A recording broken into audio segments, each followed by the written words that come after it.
नमस्कार। दिन भर की बड़ी खबरों के विश्लेषण के कार्यक्रम सुनिए सच में आपका स्वागत है। मैं हूं मुकेश कुमार। तो साथियों, शुरू करते हैं आज का सुनिए सच खास खबरों पर नजर डालते हुए।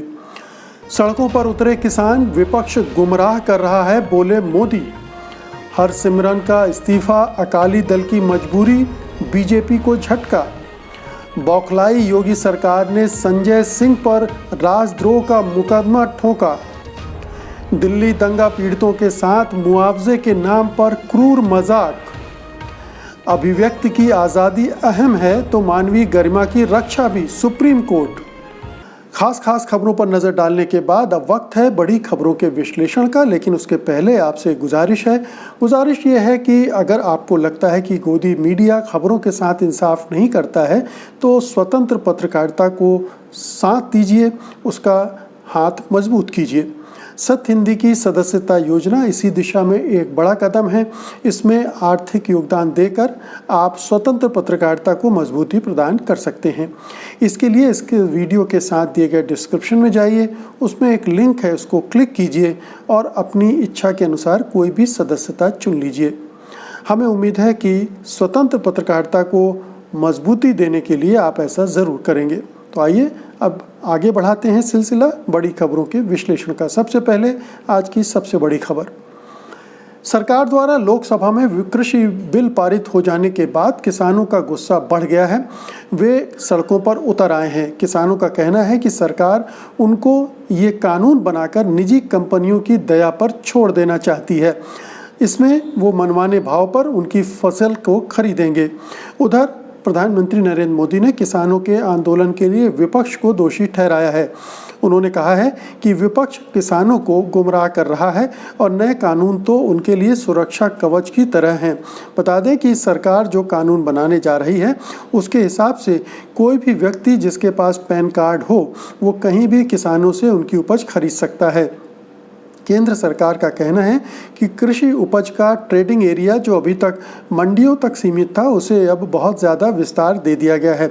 जबकि किसानों का कहना है कि मंडी समिति के जरिए संचालित अनाज मंडियां उनके लिए यह आश्वासन थी कि उन्हें अपनी उपज का न्यूनतम समर्थन मूल्य मिल जाएगा। मंडियों की बाध्यता खत्म होने से अब ये आश्वासन भी खत्म हो जाएगा। किसानों के मुताबिक मंडियों के बाहर जो लोग उनसे उनकी उपज खरीदेंगे वे बाजार भाव के हिसाब से खरीदेंगे और ये उन्हें परेशानी में डाल सकता है। हालांकि केंद्र सरकार यही कह रही है कि न्यूनतम मूल्य को खत्म करने नहीं जा रही है, लेकिन किसान मानते हैं कि इसका अंतिम नतीजा न्यूनतम समर्थन मूल्य का खत्म होना ही होगा। अभी तक देश में कृषि मंडियों की जो व्यवस्था है उसमें अनाज की खरीद के लिए केंद्र सरकार बड़े पैमाने पर निवेश करती है। इसी के साथ किसानों को न्यूनतम समर्थन मूल्य का आश्वासन भी मिल जाता है और करों के रूप में राज्य सरकारों की आमदनी भी हो जाती है। ऐसी बिक्री पर आढ़तियों को जहां 2.5% यानी 2.5% का कमीशन मिलता है तो वहीं मार्केट फीस और ग्रामीण विकास के नाम पर 6% राज्य सरकारों की जेब में जाता है।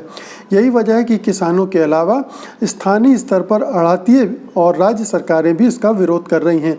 ये बात अलग है कि जिन राज्यों में बीजेपी या एनडीए की सरकारें हैं वे विरोध की स्थिति में नहीं हैं।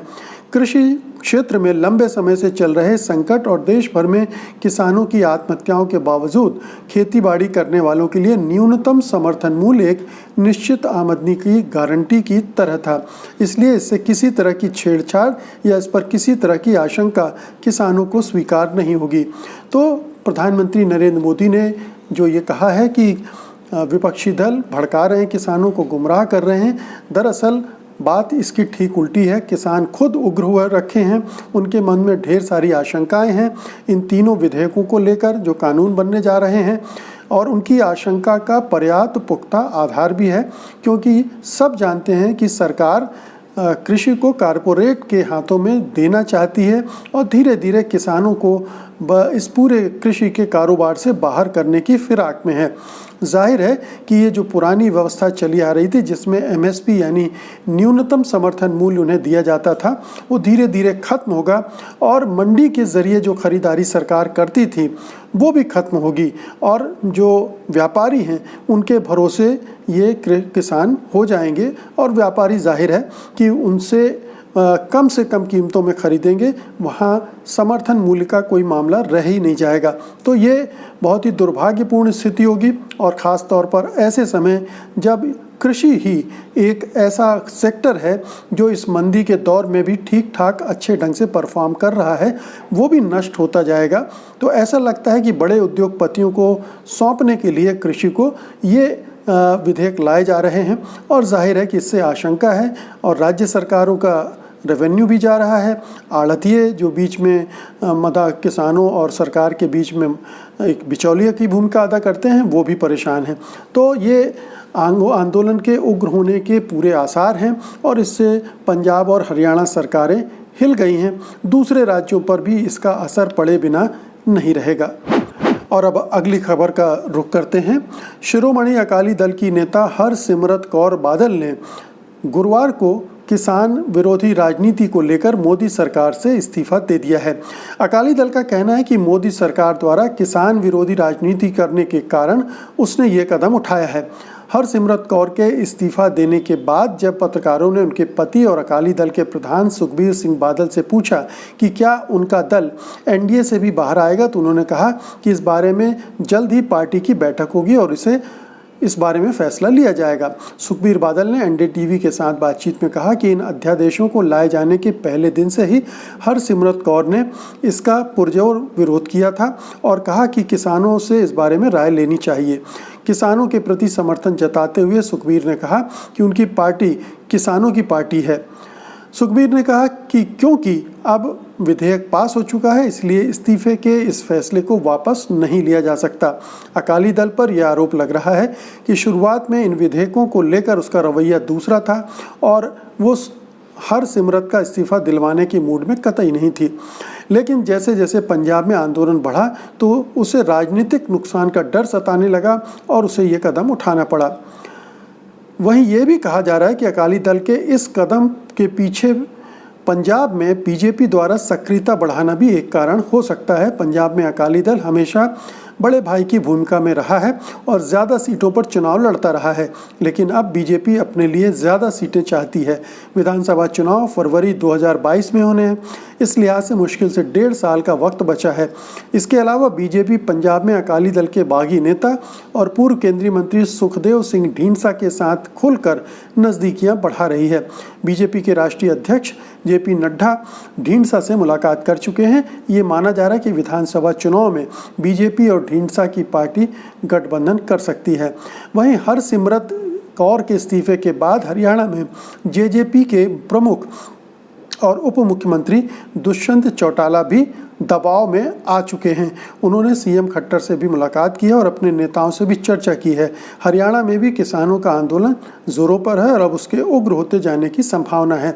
तो इन दोनों राज्यों में जिन दलों की राजनीति किसानों पर आधारित है, जिनका वोट बैंक किसान है, जिनको लगता है कि किसानों के उग्र होने से अगर उन्होंने किसानों का साथ नहीं दिया ऐसे मौके पर तो किसान उनके पास से छिटक जाएंगे, उनके समर्थक नहीं रह जाएंगे और 2022 में चुनाव होने वाले हैं। एक तो ये है, इसीलिए हरियाणा में अकाली दल और माफ़ कीजिएगा, पंजाब में अकाली दल और हरियाणा में जननायक पार्टी, जननायक जनता पार्टी भी इसी दिशा में जा रही है। जननायक जनता पार्टी के 2 विधायकों ने भी खुलेआम विद्रोह कर दिया है और दुष्यंत चौटाला से इस्तीफे की मांग भी की जा रही कि वो उप मुख्यमंत्री पद को छोड़ दें। तो दोनों प्रदेशों की राजनीति भी गर्मा रही है और किसान तो गर्म हो ही रहे हैं। इस राजनीति का क्या फलाफल होगा ये तो हम अभी आने वाले वक्त में और दिखलाई पड़ेगा, लेकिन साफ दिख रहा है कि बीजेपी और अकाली दल में दूरियां एकदम से बढ़ गई हैं। अकाली दल अब अपनी दूसरी राजनीति की गोटियां बिछाने में लग गई है और जो संकेत मिल रहे हैं उससे ये भी लग रहा है कि बीजेपी भी चाह रही कि राज्य में जो उसका आधार है और जो उसकी पैठ है वो थोड़ा और बढ़े और चुनाव में उससे ज़्यादा सीटें लड़ने का मौका मिले। तो ये एक चुनावी राजनीति का भी हिस्सा हो सकता है और राजनीति तो इसमें है ही। अलबत्ता ये ज़रूर है कि किसानों की तरफ से जो आंदोलन हो रहा है, जो लगातार उग्र हो रहा है, उसने ज़बरदस्त दबाव इन दोनों पार्टियों पर, दोनों राज्यों के चुनावी समीकरणों के लिहाज से तमाम राजनीतिक दलों पर बना दिया है। और ये सारे खेल, क्योंकि अकाली दल पहले तो इन विधेयकों का समर्थन कर रही थी, खुद सुखबीर बादल ने पंजाब की विधानसभा में इन्हें ठीक बताया था और पंजाब सरकार को पर आरोप लगाया था कि वो गुमराह कर रही है। लेकिन अब ये बिल्कुल साफ हो चुका है कि उसने पलटी खा ली है और अब वो केंद्र सरकार से अलग होती हुई दिख रही है। अब ये देखना है कि वो एनडीए से अलग होता है या नहीं, या होता है तो कब तक। अगली खबर का रुख करेंगे। योगी सरकार के खिलाफ लगातार आवाज उठा रहे आम आदमी पार्टी के राज्यसभा सांसद संजय सिंह पर राजद्रोह की धाराओं में मुकदमा दर्ज किया गया है। संसद का सत्र चल रहा है और यूपी पुलिस ने उसे बीच में ही सम्मन भेजकर बुला लिया है। संजय सिंह पर जाति आधारित सर्वे करवाकर प्रदेश का माहौल बिगाड़ने का आरोप लगाते हुए कई संगीन धाराओं में मुकदमा दर्ज कर दिया गया है। संजय सिंह को 20 सितंबर को बुलाया गया है। ये मुकदमा राजधानी लखनऊ के हजरतगंज थाने में दर्ज किया गया है और संजय सिंह को 41A के तहत नोटिस भेजा गया। ये राजद्रोह की धारा है। बीते 1 महीने में संजय सिंह पर अलग अलग शहरों में अब तक 13 मुकदमे दर्ज कराए जा चुके हैं। हालांकि संजय सिंह बीते महीने प्रदेश सरकार को धता बताकर विधानसभा के सत्र के दौरान सदन में भी पहुंच गए थे और राज्यपाल दीर्घा में बैठकर कार्रवाई देखी थी। संजय सिंह और आपकी तेजी से परेशान योगी सरकार ने पार्टी के राज्य मुख्यालय के दफ्तर को भी खाली करा दिया है। गुरुवार को बेरोजगारी को लेकर आपने प्रदेश के कई शहरों में जोरदार प्रदर्शन किए थे। राजद्रोह का मुकदमा दर्ज किए जाने के बाद संजय सिंह ने ट्वीट करके कहा कि कोरोना घोटाले का मुद्दा राज्यसभा में उठाने पर मुख्यमंत्री योगी आदित्यनाथ ने उनके ऊपर देशद्रोह का मुकदमा ठोक दिया है। बता दें, कुछ दिन पहले उत्तर प्रदेश में टेलीफोन करके लोगों के बीच एक सर्वे कराया गया था जिसमें लोगों से योगी सरकार के जातिवादी रवैये पर राय मांगी गई थी। आप सांसद संजय सिंह ने इस सर्वे को अपनी ओर से कराए जाने की जानकारी देते हुए बाकायदा प्रेस कॉन्फ्रेंस करके इसके नतीजों का खुलासा किया था। इस सर्वे को लेकर यूपी सरकार ने पुलिस से इसकी छानबीन करने को कहा था और इसके बाद मुकदमा दर्ज करके संजय सिंह को 41A के तहत नोटिस भेजा गया था। संसदीय मामलों के जानकारों का कहना है कि इस समय जबकि संसद का सत्र चल रहा है तो एक सांसद को इस तरह से पूछताछ के लिए बुलाना न केवल गलत है बल्कि सदन की अवमानना की श्रेणी में भी आता है। जानकारों का कहना है कि नोटिस भेजने वाले दरोगा को पता ही नहीं है कि संसद सत्र के दौरान किसी सांसद पर आने के लिए ऐसा दबाव बनाने पर वे ही नहीं बल्कि लखनऊ पुलिस कमिश्नर तक विशेषाधिकार हनन के लपेटे में आ सकते हैं। तो योगी सरकार जो अंदर से बहुत डरी हुई है, लगातार उस पर हमले हो रहे हैं, उसकी विफलता को लेकर, प्रदेश में कानून व्यवस्था को लेकर, जातिवादी उसके रवैये को लेकर, और अब जो दूसरे दल वहाँ सक्रियता बढ़ाते हैं तो उन पर वो मुकदमे दर्ज कराकर, उनके कार्यकर्ताओं पर कार्रवाई करके, उनके नेताओं पर मुकदमे करके, उन्हें जेल भेजकर वो डराने, धमकाने, आतंकित करने, परेशान करने के तमाम हथकंडे उठा रही है, आजमा रही है। ये हम पिछले आंदोलनों में भी देख चुके हैं और अब संजय सिंह चूँकि उत्तर प्रदेश में सक्रिय हुए, हो सकता है आम आदमी पार्टी की ये योजना हो कि आने वाले चुनाव में वो वहाँ कोई भूमिका निभाएगी, तो इससे चिंतित होकर हो सकता है कि योगी सरकार ऐसा कर रही हो। हालांकि उत्तर प्रदेश में आम आदमी पार्टी का कोई आधार है नहीं, लेकिन सक्रियता से ज़रूर है कि योगी सरकार में थोड़ा चिंता, थोड़ा घबराहट पैदा हुई हो और वो पहले ही अगर कोई इस तरह का संजय सिंह कोई अभियान चलाते हैं उसे ख़त्म कर देने के गरज से उन पर कार्रवाई कर रही हो। और आइए अब अगली खबर लेते हैं। दिल्ली दंगे की जांच पर तो सवाल उठ ही रहे हैं, पीड़ित परिवारों को दी जाने वाली राहत को लेकर भी गंभीर शिकायतें आ रही हैं, मुआवजे को लेकर गंभीर शिकायतें आ रही हैं। दंगे के 6 महीने बाद भी सबको राहत नहीं मिल पाई है। दिल्ली सरकार पर आरोप लग रहे हैं कि प्रभावित परिवारों को राहत मिलने में देरी हुई, जितना नुकसान हुआ, जितनी भरपाई की गई उसमें भारी अंतर है। हर्जाने की मांग वाले कई आवेदन गलत तरीके से खारिज भी कर दिए गए हैं। इनमें से कई मुद्दों को दिल्ली विधानसभा की अल्पसंख्यक कल्याण समिति ने भी उठाया है। इसने राज्य के राजस्व विभाग को मामले की समीक्षा करने के लिए कहा है। ये मुद्दा दिल्ली विधानसभा की अल्पसंख्यक कल्याण समिति ने बुधवार की बैठक में उठाया। ये समिति दंगों से संबंधित मामलों की सुनवाई कर रही है। उत्तर पूर्वी दिल्ली दंगा पीड़ितों को राहत किस तरह से मिली है और कैसी शिकायतें आ रही हैं, इसको लेकर द इंडियन एक्सप्रेस ने इस पर एक रिपोर्ट छापी है। रिपोर्ट के अनुसार गोकुलपुरी में उस्मान अली किराए के मकान में एक रेस्तरां चलाते हैं। दंगे के दौरान उनके रेस्तरां को तबाह कर दिया गया था। वो कहते हैं कि जब मैं एसडीएम कार्यालय गया तो मुझे बताया गया कि मुआवजा मेरे खाते में स्थानांतरित कर दिया गया है, लेकिन मेरे बैंक स्टेटमेंट से मुझे पता चला कि मुझे 750 रुपये दिए गए थे। दंगा पीड़ित उस्मान कहते हैं कि 3 लाख रुपए हर्जाने की मांग की थी, लेकिन मिले केवल 750 रुपये। जरार अली के पास में रेस्तरां चलाने वाले आसिफ अली कहते हैं कि 3 लाख से अधिक का सामान लूट लिया गया। उनके रेस्तरां को जला दिया गया, 75,000 की स्कूटी जला दी गई। वो कहते हैं कि लेकिन सरकार ने उन्हें 70,000 रुपये का केवल मुआवजा दिया है। दिल्ली विधानसभा की अल्पसंख्यक कल्याण समिति ने जिन लोगों का मुद्दा उठाया उनमें यमुना विहार क्षेत्र के विनोद जोशी का नाम भी शामिल था, जिन्होंने 30,000 रुपये हर्जाना मांगा था। जिला प्रशासन की सूची के अनुसार उन्हें 574 रुपये मिले हैं, लेकिन अखबार की रिपोर्ट के अनुसार फ़ोन पर बात करने पर जोशी ने बताया कि उन्हें पूरा हर्जाना मिल चुका है। द इंडियन एक्सप्रेस की रिपोर्ट के अनुसार राजस्व विभाग के अधिकारियों ने इस बात पर जोर दिया कि मुआवजे की नीति में स्पष्टता की ज़रूरत है। उन्होंने कहा कि स्पष्टता नहीं होने से गड़बड़ियां हो रही हैं।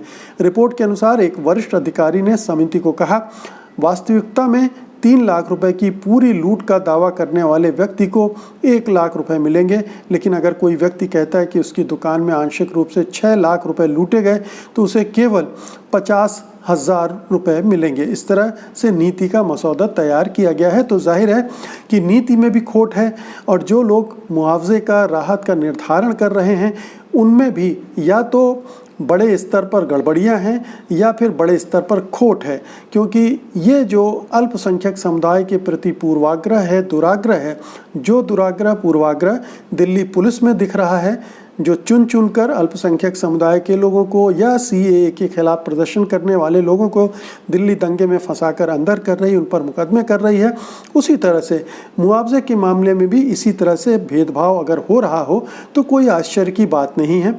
ये दुखद है कि 750 रुपये और 1,000 और 2,000 रुपये का मुआवजा इतने बड़े बड़े नुकसान के एवज़ में दिया जा रहा है। तो इसमें जाहिर है कि जो दिल्ली सरकार है उसकी लापरवाही रही है। दिल्ली सरकार ने इसे ठीक ढंग से मॉनिटर नहीं किया है, इसे गंभीरता से नहीं लिया है और दिल्ली सरकार यानी केजरीवाल सरकार का रवैया दिल्ली दंगों की जांच के मामले में भी वही रहा, दिल्ली दंगों के मामले में भी वही रहा है, दिल्ली दंगों के पीड़ितों के बारे में भी बहुत ही नकारात्मक रहा है और अब मुआवजे के बंटवारे के मामले में भी साफ दिख रहा है कि वो गंभीर नहीं है, वो इनकी चिंता ही नहीं कर रही दरअसल। अन्यथा इतनी 6 महीने बाद जो मुआवजा दिया गया है नाम का, वो इस तरह की नौबत नहीं आनी चाहिए थी। तो ये दिल्ली सरकार के स्तर पर बहुत बड़ी चूक है। मैं कहूँगा चूक से ज़्यादा ये है कि ये नीयत में खोट की बात है। ये इंटेंशनल ऐसा किया गया, डेलिब्रेटली ऐसा किया गया है और इसको गंभीरता से लिया जाना चाहिए। और ठीक है, माइनॉरिटी जो सेल है वो इस पर काम कर रही है, इसको दबाव बनाना चाहिए और जो लोग हकदार हैं उन्हें उनका हक मिलना चाहिए। और अब आज की अंतिम खबर लेते हैं। सुप्रीम कोर्ट में आज सुदर्शन न्यूज़ चैनल के शो को लेकर हो रही सुनवाई के दौरान जस्टिस चंद्रचूड़ ने कहा कि देश में मानवीय गरिमा का अधिकार भी उतना ही महत्वपूर्ण है जितना कि अभिव्यक्ति और अभिव्यक्ति की स्वतंत्रता का। इसके अलावा सुप्रीम कोर्ट ने कहा कि वो सेंसर बोर्ड नहीं है और ना ही पत्रकारिता के बीच में आना चाहता है। हम एक अदालत के रूप में जानते हैं कि आपातकाल के दौरान क्या हुआ था, लेकिन नौकरशाही जिहाद शो के असंवेदनशील कंटेंट को लेकर जो डर है उसको कम करने के लिए आप क्या करेंगे, ये बताइए। जिसके बाद सुदर्शन न्यूज़ की ओर से कहा गया है कि वो इस हफ्ते के आखिर तक एक नया हलफनामा दाखिल करेगा जिसमें वो बताएगा कि कार्यक्रम में वह किस तरह का बदलाव करेंगे। ये टिप्पणी justice Indu Malhotra, KM. Joseph और जस्टिस चंद्रचूड़ की बेंच ने की है, जिसने ये माना है कि शो को भड़काऊ तरीके से पेश किया गया है। बेंच ने कहा कि शो में आरोप लगाते वक्त मुसलमानों का चित्रण एक दाढ़ी वाले से खोपड़ी पर टोपी लगाकर हरे रंग के चेहरे और बैकग्राउंड में आग की लपटों से किया गया है, जो भड़काऊ है सरासर। सुप्रीम कोर्ट ने कहा कि आप खोजी पत्रकारिता करने के लिए स्वतंत्र हैं, लेकिन जब आप एक समुदाय के हर व्यक्ति को एक एजेंडा से जोड़ देते हैं तब ये बोलने की स्वतंत्रता से आगे निकलकर घृणा फैलाना हो जाता है। सुदर्शन मामले की अगली सुनवाई सुप्रीम कोर्ट में सोमवार 21 सितंबर को होगी। सुनवाई के दौरान जस्टिस चंद्रचूड़ ने कहा कि जब हम मीडिया की स्वतंत्रता का सम्मान करते हैं तो उसके साथ ही मीडिया को ये संदेश भी जाना चाहिए कि वो किसी भी समुदाय को निशाना नहीं बना सकता। आखिरकार हम सभी एक राष्ट्र के रूप में हैं जो किसी भी समुदाय के खिलाफ नहीं होना चाहिए, सभी को एकजुट होना चाहिए। तो स्पष्ट है कि सुप्रीम कोर्ट बहुत ही संतुलित रवैया अपना रहा है और वो अभिव्यक्ति की स्वतंत्रता और अभिव्यक्ति की स्वतंत्रता के नाम पर गैर जिम्मेदाराना हरकत, इन दोनों को अलग कर रहा है, जो कि सुदर्शन टीवी के मामले में बहुत स्पष्ट है। वो पूरा चैनल इसी तरह के गैर जिम्मेदाराना काम करता रहा है। सांप्रदायिक विश्व वमन उसका एकमात्र एजेंडा है और एक ख़ास समुदाय को टारगेट करना, उसको बदनाम करना, उसको कलंकित करना उसके एजेंडे में रहा है। उसे सत्ता से और सत्तारूढ़ दल से बराबर संरक्षण मिलता रहा है और इसीलिए ये हौसले यहाँ तक पहुँचे हैं कि नौकरशाही जिहाद जैसा घटिया और निम्न स्तरीय और जहरीला कार्यक्रम प्रसारित करने की और उसके प्रोमो चलाने की हिम्मत इस चैनल ने की है। इस चैनल का लाइसेंस रद्द होना चाहिए और इस चैनल पे इस तरह के प्रोग्राम बनाने वालों को शिक्षकों के अंदर होना चाहिए। ये अभिव्यक्ति की स्वतंत्रता का मामला नहीं है, ये कानूनों को तोड़ने का मामला है, घृणा फैलाने का मामला है और इसमें आईपीसी की धाराओं को भी ध्यान में रखा जाना चाहिए। तो ये सुप्रीम कोर्ट अच्छी बात है कि इस मामले में खुलापन दिखा रहा है, लेकिन ऐसे व्यक्ति, ऐसे चैनल, ऐसे मीडिया संस्थान को जब तक कोई कड़ा संदेश नहीं मिलेगा, कोई सबक नहीं मिलेगा, तब तक ये सुधरने या बदलने वाले नहीं हैं। ये इनको कोई ना कोई दंड मिलना चाहिए। अब ये हलफनामा किस तरह का देते हैं, अपने कार्यक्रम में किस तरह का परिवर्तन करने की बात करते हैं, उसमें वो चीज़ें होंगी कि नहीं जो ये जिसका प्रचार कर रहा था ये चैनल और इसके तथाकथित संपादक महान सुरेश चौहान के, ये देखने की बात होगी। लेकिन सुप्रीम कोर्ट को पीछे नहीं हटना चाहिए, भले ही सरकार का कितना भी दबाव हो या इस तरह की जो अभिव्यक्ति की स्वतंत्रता की आड़ में जो दलीलें दी जा रही हैं, इस तरह के कंटेंट को प्रसारित करने की उसकी जो झांसा है उसमें उसे नहीं आना चाहिए और नहीं आएगा, हमें सुप्रीम कोर्ट पर पूरा यकीन है। तो दोस्तों, ये थी आज की खास खबरें और उनका विश्लेषण। उम्मीद है कि आपको ये आज का कार्यक्रम अच्छा लगेगा, आप इसे लाइक करेंगे, शेयर करेंगे और जिन्होंने अभी तक satyhindi.com को सब्सक्राइब नहीं किया है वो इसे सब्सक्राइब करेंगे। और अब मुझे अनुमति दीजिए, मैं कल फिर हाजिर होऊंगा कल की महत्वपूर्ण खबरों के साथ, उनके विश्लेषण के लिए। तब तक के लिए नमस्कार। सत्य हिंदी के और वीडियोस को देखने के लिए हमारे YouTube चैनल को सब्सक्राइब करें और सीधे नोटिफिकेशन पाने के लिए बेल आइकन दबाएं।